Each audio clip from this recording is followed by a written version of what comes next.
जी नाज़रीन, करमपुर मां असां इंतहाई अफ़सोसनाक हादसे की ख़बर शेयर कंदा आहियूं। करमपुर वेझो इंडस हाईवे मच्छी बुंडोल आड़े भरिसां तेज़ रफ़्तार ट्रालर जी टक्कर लॻण सबबि नौजवान शाहबख़्श पुट गुलहसन चाचड़ चीबाट जी फौत थी वियो आहे।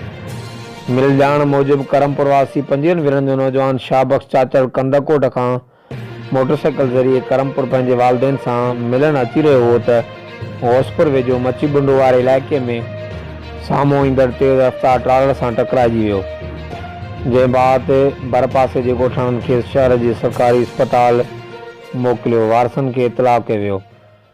वारसनि खे अस्पताल मां तिबी इमदाद बाद संदसि हालत नाज़ुक हुजण सबबि सखर अस्पताल खणाए वञी रहिया हुआ त रस्ते में ई नौजवान ज़ख़्मनि जा सूर नसण ते फौत थी वियो।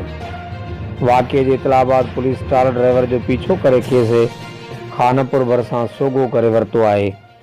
फौती नौजवान असुल करमपुर जो रहावासी हो ऐं टैक्सी कार हलाईंदो कंदकोट माइटनि वटि रहंदो हो। अॼु शाम पंहिंजे वालिदैन सां मिलण करमपुर अची रहियो त वाक़ियो पेश आयो।